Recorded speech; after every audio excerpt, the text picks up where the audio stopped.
Coronavirus e canoni di locazione. Si devono pagare o no? Scopriamolo.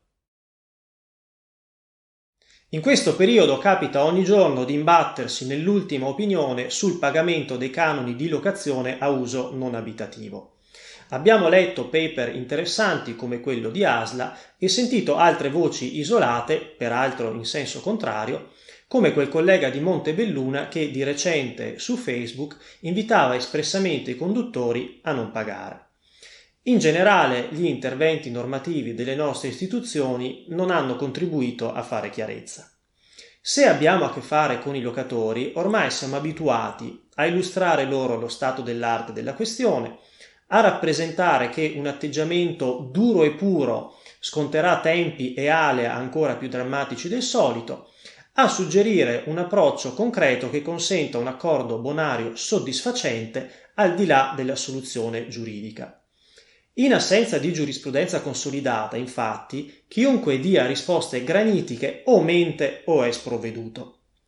Nel parlare con i conduttori, di fronte all'eventuale posizione intransigente nulla dobbiamo perché siamo chiusi per factum principis, cioè perché lo impone l'autorità, no, in realtà non dicono così, di solito le espressioni sono molto più colorite, spesso la situazione si è sbloccata invocando tre aspetti costantemente ignorati.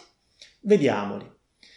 Mentre l'attività del conduttore è chiusa e il contratto di locazione è in vigore, 1. Il conduttore continua a mantenere nell'immobile locato i propri beni aziendali, con indubbio vantaggio. Potrà non piacere, ma se l'alternativa fosse rimuoverli tutti e subito, ciò comporterebbe un disagio, un costo o entrambe le cose. 2. Il locatore continua a essere responsabile nei confronti del conduttore sotto molteplici profili, persino per il fatto del terzo, anche con riferimento allo stato e alla sicurezza dei suoi beni aziendali, con l'ulteriore difficoltà che, stanti le limitazioni alla mobilità, per entrambe le parti è più complicato esercitare una costante vigilanza su immobile e beni al suo interno. 3. Il diritto del locatore di disporre dell'immobile occupato continua a subire concrete limitazioni giuridiche e pratiche.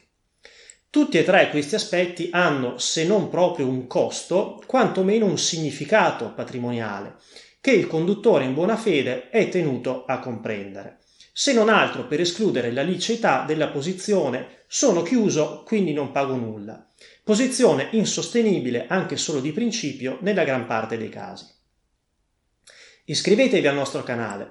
Per maggiori informazioni visitate il nostro sito e seguiteci sui social media.